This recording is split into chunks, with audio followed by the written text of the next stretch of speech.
तो बीएसपी आने वाले समय में इस देश की पहले नंबर की पार्टी बनेगी, ये आपके माध्यम से मैं बताना चाहता हूँ। अगर आप फ्रीबीज की बात करें तो 15 लाख वाली फ्रीबीज कौन सी पूरी हो गई? अभी जो 15 लाख की जिस पे केंद्र सरकार बनाई गई थी, तो वो अब तक कौन सा पूरे हो गई? किसके खाते में 15 लाख चले गए? तो ठीक, जो इस देश का वंचित समाज है उसको छला गया है, तो बार बार छलने से बचने के लिए आपकी एकमात्र पार्टी है, इस देश की सबसे बड़ी राष्ट्रीय पार्टी बीएसपी पार्टी है, क्योंकि उसमें सर्व और जो पार्टियां अब चुनाव लड़ रही हैं, मेनली 4 पार्टियां जो चुनाव लड़ रही हैं, उनके अगर आप कांग्रेस, बीजेपी, आम आदमी पार्टी, वो हमें ये ना बताएं कि वो इन आने वाली सरकार बनाकर क्या देंगे, वो यह बताएं कि उनकी जो पूर्व की सरकार बनी, 2 बार बनी, 3 बार बनी, उन्होंने उस सरकार में जो आज वादे कर रहे हैं उन्हीं वादों को उठा लीजिए कि उन्होंने उन वादों को कितना पूरा किया और जो आज करना। बहुजन खबर दिल्ली के सभी दर्शकों को जय भीम। जैसा कि आप तस्वीर में देख पा रहे होंगे, हमारे साथ आज बेहद खास पूरी दिल्ली के केंद्रीय प्रभारी माननीय नितिन सिंह जी मौजूद हैं, और क्योंकि चुनावी दौर चल रहा है और बहुत ज़्यादा समय का अभाव है उनके पास, तो सबसे पहले बहुत बहुत साधुवाद जो आपने इतना बिजी शेड्यूल में से भी निकाल करके हमें इतना कीमती समय दिया। बहुत बहुत स्वागत है, सादर जय भीम हमारे सभी दर्शकों की ओर से। थैंक यू, जय भीम। अच्छा नितिन जी, मैं सीधी बात पर आता हूँ। सबसे पहले आपका छोटा सा परिचय, आप कहाँ से हैं? क्योंकि आप युवा हैं, 50% की भागीदारी के तहत आपको इतनी अहम जिम्मेदारी मिली है दिल्ली प्रदेश में, तो पूरी दिल्ली को आप देख रहे हैं, तो आप छोटा सा अपना परिचय दें कि आप कहाँ से हैं और कैसे यहाँ तक इस मुकाम तक पहुँचे हैं, जो बहन जी कितने बस विश्वास पात्र बने और आज भी कई लोगों के लिए नए हैं, तो वो जानना चाहते हैं कि कौन है नितिन सिंह जी। आकाश आनंद जी के जितने बड़े बड़े प्रोग्राम हुए हैं दिल्ली में, उसके बाद से बहुत से लोगों के मन में सवाल हैं कि कौन है नितिन जी, तो आप अपने बारे में थोड़ा सा बताएं। देखिएगा, अगर आप जिम्मेदारी की बात करें तो मेरा नाम नितिन सिंह है और मैं यहीं एनसीआर के जो ज़िला है मेरठ से आता हूं, और ज़िम्मेदारी के हिसाब से आदरणीय बहन जी ने मुझे केंद्रीय स्टेट कोऑर्डिनेटर दिल्ली प्रदेश में ज़िम्मेदारी दी है। और रही बात आकाश आनंद जी के प्रोग्राम की, तो माननीय आदरणीय आकाश आनंद जी पूरे देश के एक नेशनल कोऑर्डिनेटर हैं, राष्ट्रीय समन्वयक हैं, और वो दिल्ली को भी देख रहे हैं। और अगर हम यहाँ दिल्ली हैं तो उनके जो भी प्रोग्राम होते हैं, हमारी ज़िम्मेदारी बनती है कि हम अगर उनके साथ लगे हुए हैं तो किसी भी प्रोग्राम में जाया जाता है उनके साथ। तो जैसे दिल्ली का चुनाव चल रहा है 2025 में दिल्ली में, इस टाइम पे सारी पार्टियां फ्रीबीज दे रही हैं जी। और आपके पास नीति बनाने का पूरा राइट है। आप जो नीति बनाएंगे वही ग्राउंड पे हमारे कार्यकर्ता काम करके उसको ज़मीन पे इम्प्लीमेंट करते हैं, तो यही बसपा का कार्यशैली है। तो वो कौन सी नीतियाँ जो फ्रीबीज से हम मुकाबला कर पाएंगे? देखिए, अगर फ्रीबीज की बात करें तो ये मुफ्तखोरी की एक योजना है, जो इससे ये कोई नई नहीं है, दिल्ली प्रदेश के लिए भी और देश के लिए भी इस तरह के वादे कोई नए नहीं हैं। हमेशा से इस तरह की पार्टी जो गरीब लोगों की जो मुसीबत है उसको भुनाने के लिए इस तरह की फ्रीबीज़ लाती हैं समय समय पर जब भी चुनाव होता है। अगर आप फ्रीबीज़ की बात करें तो 15 लाख वाली फ्रीबीज़ कौन सी पूरी हो गई? अभी जो 15 लाख की जिस पे केंद्र सरकार बनाई गई थी, तो वो अब तक कौन सा पूरे हो गए? किसके खाते में 15 लाख चले गए? तो ठीक इसी प्रकार जो है इनकी फ्रीबीज़ है। और रही बात हमारे को इनसे कैसे टैकल करना है, किस तरह से इनका हमें सामना करना है, तो वो ये बात है कि कभी भी हमारी आदरणीय नेता आदरणीय बहन जी कभी भी फ्रीबीज़ या इस तरह की योजनाओं पर विश्वास नहीं करती। वह चाहती हैं कि हम अपने समाज को इतना सशक्त बना दें और हम उनको जो बुनियादी सुविधाएं हैं वो इतना दे दें, जो बेसिक नीड है, जिसकी ज़रूरत इस देश के आम जनमानस को होती है, उसको उतना मुहैया करा दें, जिसमें स्वास्थ्य, शिक्षा, रोज़गार अहम होता है, उसको दे दें। तो उसको ज़रूरत नहीं पड़ेगी कि वो किसी मुफ्त योजना का शिकार हो जाए और उसके 5 साल फिर बेरोज़गारी में और लाचारी में निकल जाएं। अब जैसे कि अब दिल्ली में ज़्यादातर जो मेन स्ट्रीम मीडिया है, चाहे टीवी, अखबार है या प्रचार जिस तरीके का चल रहा है, तो उसमें बीएसपी का नाम नहीं लिया जा रहा है। तो ये आपकी क्या रणनीति होगी जिससे बीएसपी लोगों के घर घर तक पहुंच पाए? वो क्या रणनीति होगी कि जिससे बीएसपी भी कॉन्टेस्ट फाइट करती हुई दिखाई पड़े? वो जानना चाहता हूँ। देखिए, मीडिया आज के समय में 2 प्रकार की हो गई हैं। एक मीडिया वो जो जिसे सोशल मीडिया नाम दिया जाता है, और एक मीडिया वो जो मेन स्ट्रीम मीडिया है, जो टीवी के माध्यम से घरों घरों में लोगों तक पहुंचाई जाती है, जिसकी जो न्यूज़ है घरों घरों तक पहुंचाई जाती है। अगर आप बात करेंगे बीएसपी की, तो बीएसपी के इतिहास में या उससे पहले भी मान्यवर साहब की बात करें या बाबा साहब की बात करें, तो कहीं ना कहीं आप देखेंगे कि ज़्यादातर मीडिया उन घरानों से होती है, उन पूंजीवादी कैपिटलिस्ट व्यवस्था से होती है जिनके बड़े बड़े ग्रुप्स होते हैं और ये हज़ारों करोड़ के चैनल्स होते हैं। अब वो लोग मैनेज कर पाना उन्हीं पूंजीवाद के उसमें होता है, जैसे कि कांग्रेस जैसी पार्टी है, बीजेपी जैसी पार्टी है, जिन लोगों को पूंजीवादी लोग, कैपिटलिस्ट लोग समर्थन करते हैं कि वो सरकार उनके माध्यम से चलाएं। लेकिन बीएसपी के इतिहास में हमने आज तक, जब से बहन जी इस पार्टी की फाउंडर मेंबर रही, मान्यवर साहब के साथ उनका संघर्ष रहा, अगर आप देखेंगे तो जब से आदरणीय बहन जी ने मान्यवर साहब के साथ मिलकर बहुजन समाज जैसी पार्टी, जैसी राष्ट्रीय पार्टी इस देश को दी, इस देश के गरीबों को, दलितों को, वंचितों को इस देश के दी, तब से लेकर आज तक मान्यवर साहब की सीख थी कि हम लोगों से डायरेक्ट जुड़ें, आम जनता के मुद्दों से डायरेक्ट जुड़ें, घर घर जाकर जुड़ें, डोर टू डोर जुड़ें, छोटे छोटे नुक्कड़ सभाओं के माध्यम से हम उन्हें, कैडर के माध्यम से उन्हें समझाएं कि इस देश में जो सत्ता आती है वो लोकतंत्र में आप लोगों की मेजॉरिटी से आती है। वोट सबका बराबरी का होता है, कोई अमीर हो गरीब हो, लेकिन वोट की जो वैल्यू होती है सबकी इक्वल होती है। उसी आधार पर हमने उत्तर प्रदेश जैसे संवेदनशील और देश के सबसे बड़े राजनीतिक राज्य में 4 बार सरकार बनाई। और आज की परिस्थिति में भी आदरणीय बहन जी हमें आदेश देती हैं, निर्देश देती हैं कि हम डोर टू डोर जाकर अपनी कैडर, जिस प्रकार हमने, अब आप कहेंगे कि अगर दूसरे लोग मैनिफेस्टो जारी करते हैं, दूसरे लोग मुद्दे लाते हैं, तो आपके ऐसे क्या मुद्दे होते हैं कि जिससे आम आदमी आकर्षित हो। देखिए, हमारे मुद्दे कभी भी चुनाव के हिसाब से चुनावी मुद्दे नहीं होते कि वो चुनाव आए और बदल जाए। आपको, इस देश की जनता को, इस दिल्ली प्रदेश के लोगों को उन लोगों से पूछना चाहिए कि यह चुनाव पहली बार नहीं हो रहा है, विधानसभा का या लोकसभा, जो भी चुनाव होते हैं वो पहली बार नहीं होते हैं। और जो पार्टियां अब चुनाव लड़ रही हैं, मेनली 4 पार्टियां जो चुनाव लड़ रही हैं, उनके साथ भी कोई नई बात नहीं है कि अगर आप देखेंगे कि भाई वो नई तरह से आ रही हैं या नई पार्टी बनी है। अब कोई नई पार्टी पिछले 10 साल में नहीं बनी। अगर आम आदमी पार्टी की भी बात करें तो वो भी 2013 में दिल्ली प्रदेश में आ गई थी। तो वो हमें ये ना बताएं कि वो इन आने वाली सरकार बनाकर क्या देंगे, वो यह बताएं कि उनकी जो पूर्व की सरकार बनी, 2 बार बनी, 3 बार बनी, उन्होंने उस सरकार में जो आज वादे कर रहे हैं उन्हीं वादों को उठा लीजिए कि उन्होंने उन वादों को कितना पूरा किया और जो आज करना चाहते हैं उनको कितना आम जनता को सहूलियत दी। यही बीजेपी के साथ है, यही कांग्रेस के साथ है। कांग्रेस की बात करें, 50 साल से ज़्यादा देश में राज किया और दिल्ली प्रदेश में उनके अधिकतम मुख्यमंत्री रहे हैं। उन्होंने अब तक देश को क्या दिया और दिल्ली प्रदेश को क्या दिया। भारतीय जनता पार्टी ने यहाँ कई बार सरकार बनाई देश में, और प्रदेश भी उन्होंने, दिल्ली प्रदेश चलाया। उन्होंने उन सरकारों में क्या दिया।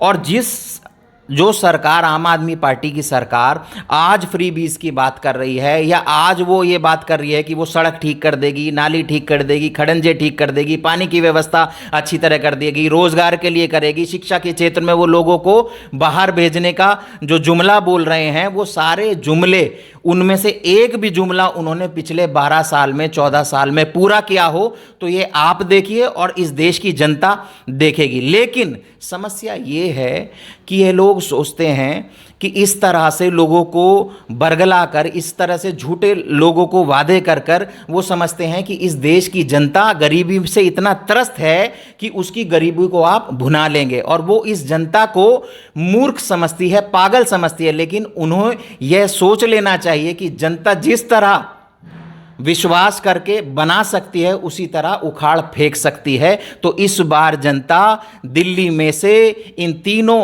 पूंजीवादी व्यवस्था वाली पार्टियों को, इन तीनों जुमलेवादी पार्टियों को इस बार जनता सबक सिखाएगी। और बहुजन समाज पार्टी के लिए मैं पूरे दिल्ली प्रदेश को यह बता देना चाहता हूं कि बहुजन समाज पार्टी ने अभी भी दिल्ली प्रदेश में एक बार भी सरकार नहीं चलाई, और हमने जो सरकार चलाई 4 बार उत्तर प्रदेश जैसे राज्य में चलाई, उस उत्तर प्रदेश में जो 7 से 12 की पूर्ण बहुमत की जो सरकार थी, उस सरकार के मुकाबले में इन तीनों पार्टियों ने आज तक केंद्र में भी कितना काम नहीं करा होगा जितना आदरणीय बहन जी ने 5 वर्ष की सरकार में उत्तर प्रदेश में किया है। और अगर हमें मौका मिलता है तो लाचारी वाली स्थिति नहीं होगी, फ्रीबीज वाली स्थिति नहीं होगी। हम जनता को इतना मजबूत बना देंगे कि उन्हें हाथ फैलाने की जरूरत नहीं होगी।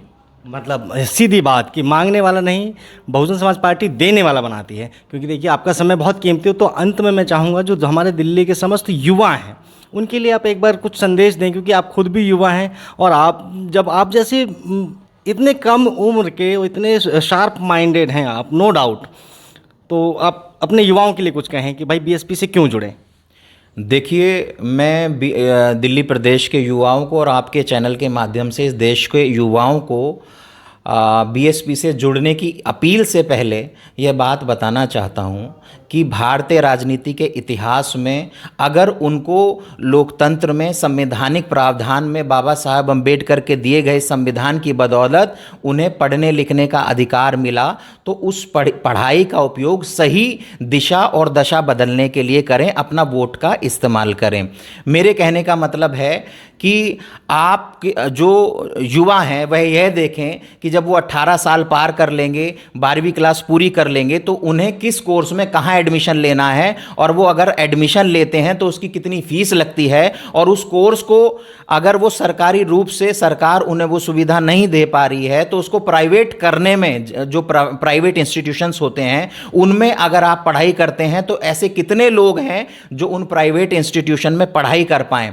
और इस देश की जो जितनी बदहाली, जितनी आर्थिक स्थिति समय के हिसाब से खराब की जा रही है, तो युवाओं को सोचना चाहिए इस देश के लिए, क्योंकि एक बात कही जाती है कि जिधर जवानी चलती है उधर जमाना चलता है।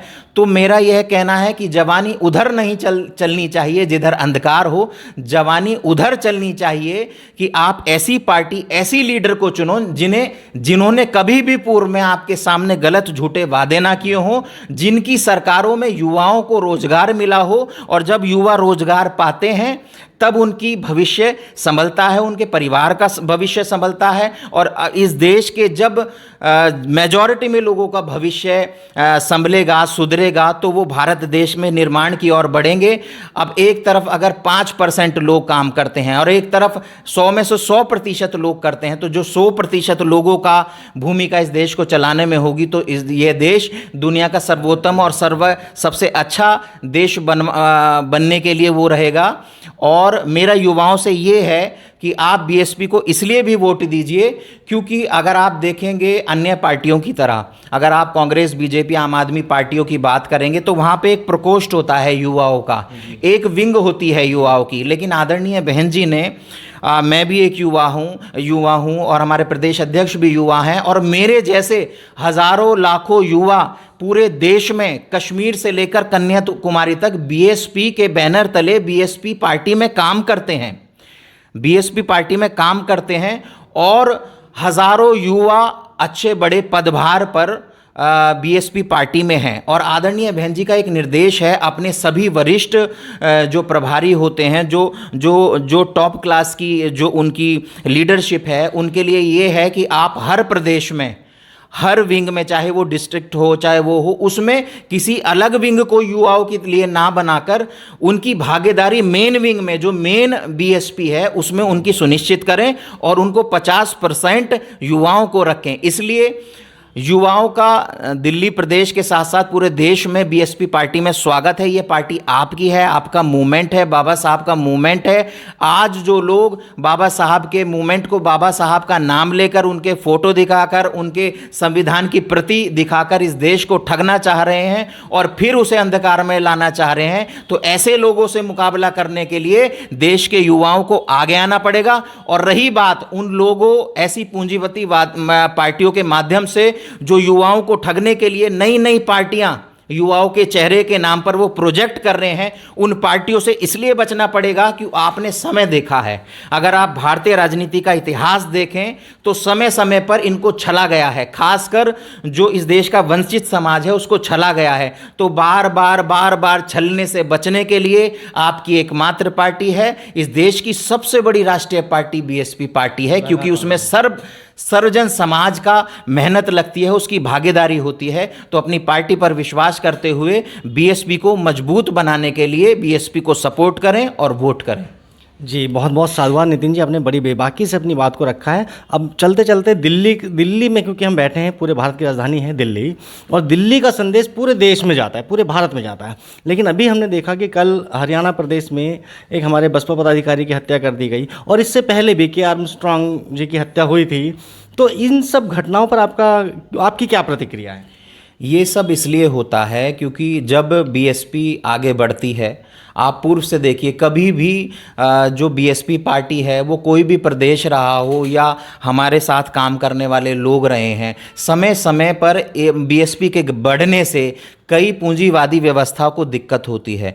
और इस तरह की घटनाएं कल की नहीं है, इस तरह की घटनाएं पहली बार भी नहीं है। इस तरह की घटनाएं बीएसपी के साथ और इस मिशन मूवमेंट को चलाने वाले महापुरुषों के साथ पूर्व में भी होती रही हैं। लेकिन इस तरह की घटनाओं को अगर रोकना है कि आगे जाकर ये घटनाएं और ज़्यादा बड़ी ना हो और ज़्यादा घटित ना होने लगे, तो इसलिए ज़रूरी है कि अपनी पार्टी को, अपने झंडे को मजबूत बनाए रखना। और अगर आप इसको इतना मजबूत बना देंगे तो कमज़ोरों पे हमेशा जो अत्याचार होता है, अन्याय होता है, कमजोर व्यवस्था में होता है। उत्तर प्रदेश में 4 बार सरकार बनी, उत्तर प्रदेश में ऐसे अपराध होने से लोग आज भी डरते हैं, क्योंकि जब आदरणीय बहन जी की उत्तर प्रदेश में सरकार बनी थी तो उन्होंने, चाहे आपराधिक छवि, अपराध किसी भी वर्ग से होता हो, किसी भी धर्म से होता हो, लाख लोगों से ज्यादा अपराधियों को, लाख अपराधियों से ज्यादा उन्होंने जेल की सलाखों के पीछे अपने कार्यकाल में किया था, और लॉ एंड ऑर्डर ऐसी मजबूती के साथ उत्तर प्रदेश में दिया था कि कभी भी इस तरह की घटना उत्तर प्रदेश में आज भी होते हुए लोग सोचते हैं कि इस तरह की घटना हो। तो अगर आप हरियाणा जैसे प्रदेश में, जिसमें आपका बेस वोट ही 15% के लगभग होता है और आपने इतना अचीव भी करा है, दिल्ली प्रदेश में 15% वोट हमने अचीव करा है, राजस्थान, मध्य प्रदेश, छत्तीसगढ़ और आप उत्तराखंड लगा लीजिए, हिमाचल लगा लीजिए, हर जगह आपके सांसद विधायक रहे हैं। अगर आप अपनी पार्टी को आने वाले समय में वापसी कराते हैं, जो कि तय है, दिल्ली प्रदेश में भी तय है, क्योंकि दिल्ली के लिए भी 15% वोट हमारा था। हमारा कोई नया इस बार वो नहीं है कि हम नया प्रयोग करेंगे और पहली बार जनता के सामने रूबरू होंगे, नए वादे लाएंगे। नहीं, हमारे कोई वादे नहीं हैं झूठे, ना जुमले हैं। हम बुनियादी सुविधाओं जो आम जनमानस को मिलनी चाहिए उसके लिए आज तक लड़ रहे हैं। संविधान जिसकी कई कई राष्ट्रीय पार्टी और कई क्षेत्रीय पार्टी प्रतियां उठाकर दूसरों को बरगला रही हैं, संविधान हमारा मुद्दा नहीं है, न चुनावी मुद्दा हो सकता। संविधान हमारी जिम्मेदारी है, और इस जिम्मेदारी को आदरणीय बहन जी जिस दिन से मूवमेंट में है उस दिन से बखूबी निभा रही हैं। और मैं यकीनन पूरे देश में आपके चैनल के माध्यम से बता देता हूं कि आदरणीय बहन जी के होते हुए, बीएसपी के होते हुए संविधान पर कोई चोट नहीं कर सकता। और अगर संविधान पर चोट नहीं कर सकता तो बीएसपी आने वाले समय में इस देश की पहली नंबर की पार्टी बनेगी, यह आपके माध्यम से मैं बताना चाहता हूं। जी, बहुत बहुत साधुवाद। तो आप देख सकते हैं सम्मानित दर्शकों कि हमारे साथ अभी मौजूद हैं नितिन सिंह जी, बसपा के केंद्रीय प्रभारी दिल्ली प्रदेश के। और फिलहाल के लिए इतना ही। भारत का संकल्प, बसपा ही विकल्प। जय भीम, जय बसपा।